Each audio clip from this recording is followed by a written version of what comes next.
रोज की तरह क्लास 8 के बच्चे स्कूल आते हैं। स्कूल में आते ही फर्स्ट पीरियड में मैम बच्चों की लाइन बनवाकर उन्हें प्रोजेक्टर रूम में लेके जाती हैं। प्रोजेक्टर रूम में जाकर बच्चे बहुत खुश होते हैं।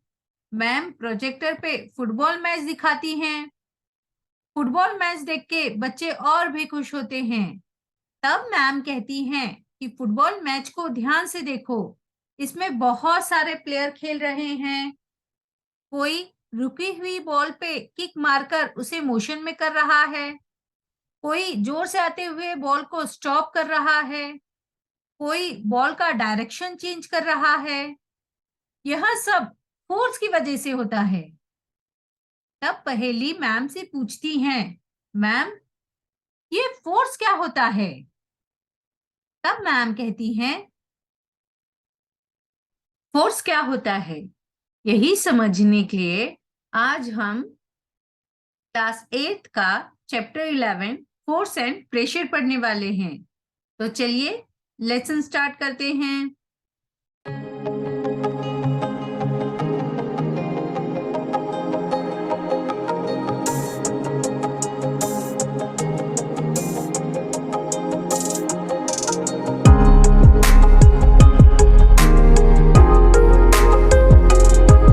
फोर्स, अ पुश और अ पुल।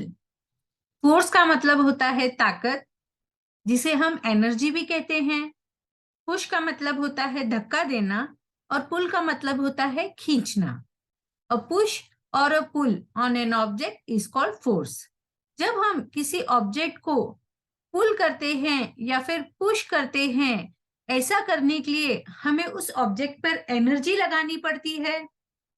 इस एनर्जी को ही फोर्स कहा जाता है।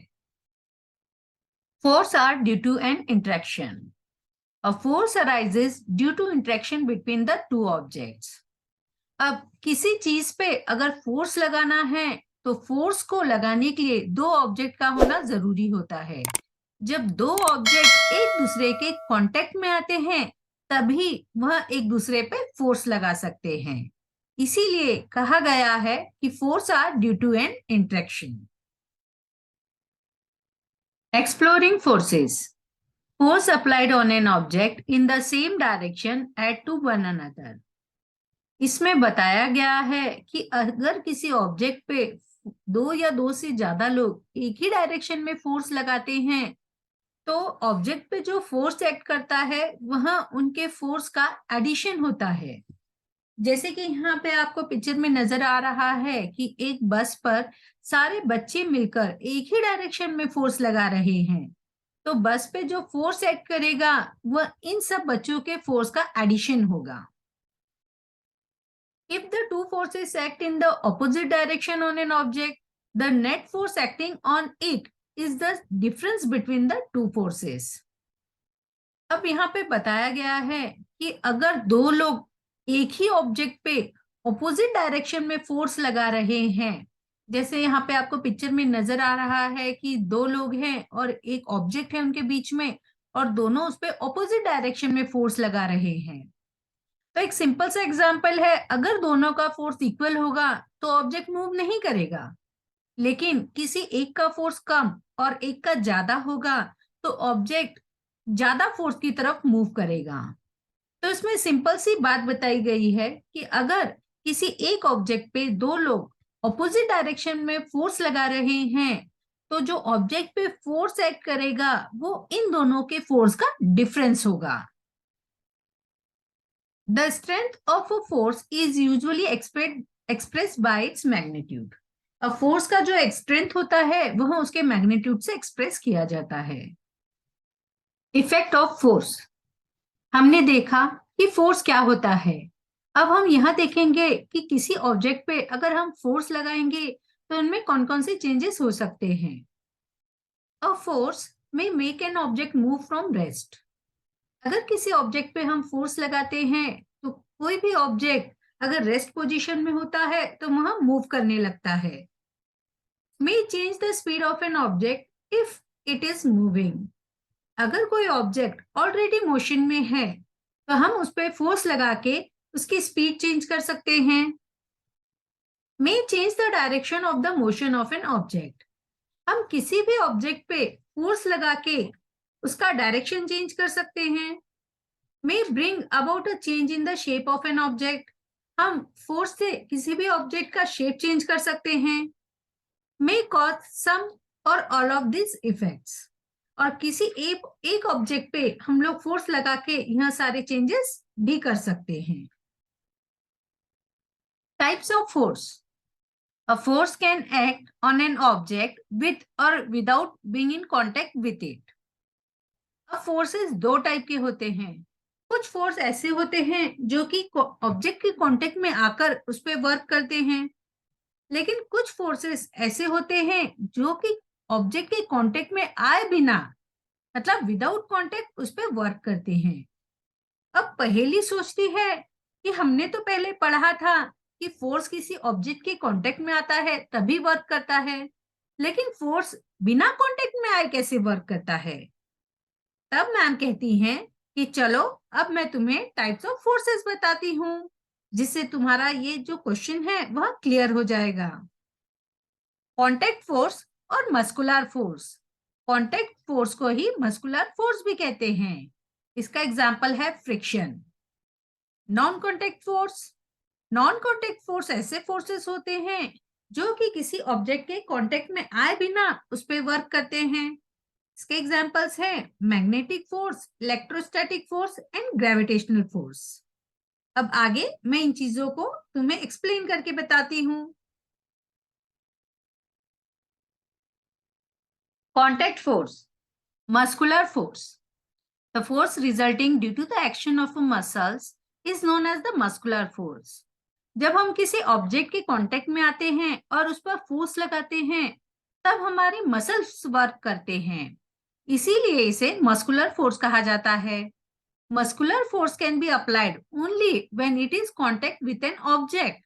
It is also called a contact force.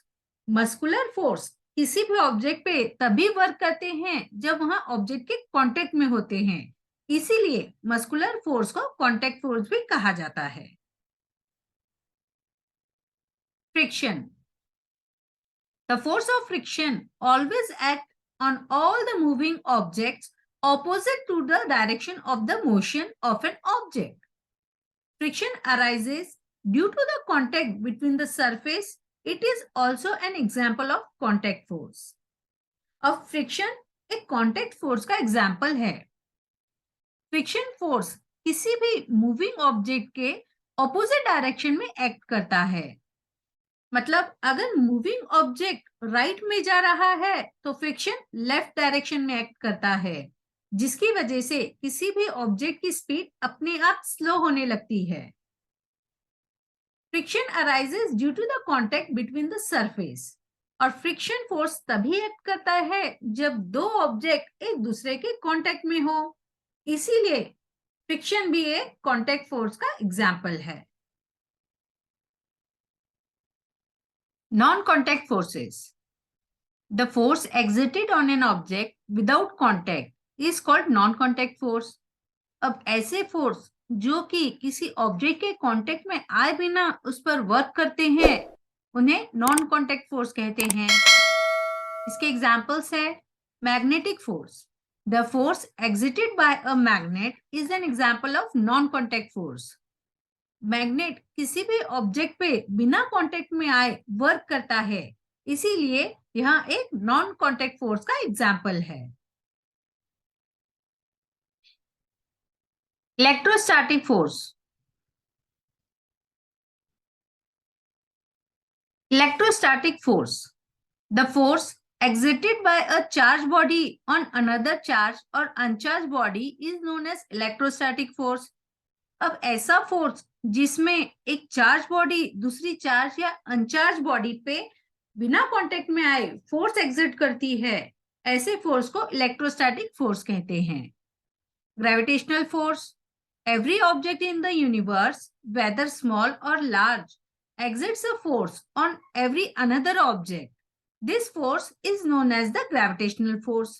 अब यूनिवर्स में कोई भी ऑब्जेक्ट हो, चाहे वो छोटा हो या बड़ा हो, लेकिन सभी ऑब्जेक्ट एक दूसरे पे फोर्स एग्जर्ट करते हैं बिना कांटेक्ट में आए, इस फोर्स को ग्रेविटेशनल फोर्स कहते हैं। Pressure, the force acting on a unit area of a surface is called pressure. अब ऐसा फोर्स जो कि ऑब्जेक्ट के यूनिट एरिया पे काम करता है उसे प्रेशर कहा जाता है। मतलब ऑब्जेक्ट के छोटे से छोटे एरिया पे जो फोर्स एक्ट करता है उसे प्रेशर कहते हैं। ऑब्जेक्ट जितना छोटा होगा फोर्स उतना ही ज्यादा उस पर वर्क करेगा। प्रेशर को मेजर करने का फॉर्मूला है force upon area on which it acts. मतलब जितना छोटा एरिया है फोर्स उतना ही ज्यादा एक्ट करेगा। अगर एरिया बड़ा है तो फोर्स उस पे कम अमाउंट में एक्ट करेगा। Pressure exerted by liquid and gases. Liquid and gases exerted pressure on the wall of their containers. अब जो लिक्विड और गैस होते हैं वह अपने कंटेनर के वॉल पे प्रेशर एक्सर्ट करते हैं। उसका एग्जाम्पल यहाँ पे दिखाया गया है कि एक बोतल अगर पानी से भरी हुई है और उस पर एक छोटा सा छेद कर देंगे तो पानी पूरे प्रेशर से उस छेद से बाहर आएगा। ऐसा ही एक एग्जाम्पल अगर हम गैस के लिए देखेंगे तो जब हम किसी बलून के अंदर एयर भरते हैं और गलती से उस बलून पे अगर छेद हो जाता है तो एयर पूरे प्रेशर के साथ उस होल में से बाहर आ जाती है। इन एग्जाम्पल्स से हमें यह पता चलता है कि लिक्विड और गैस उनके कंटेनर्स के वॉल पर प्रेशर एक्सर्ट करते हैं। Atmospheric pressure, envelope of air around us is known as the atmosphere. हमारे आसपास हवा की जो परत होती है उसे एटमॉस्फेयर कहते हैं। The pressure exerted by air around us is known as atmospheric pressure. अब हमारे आसपास हवा जो प्रेशर एक्सर्ट करती है उसे एटमॉस्फेरिक प्रेशर कहते हैं।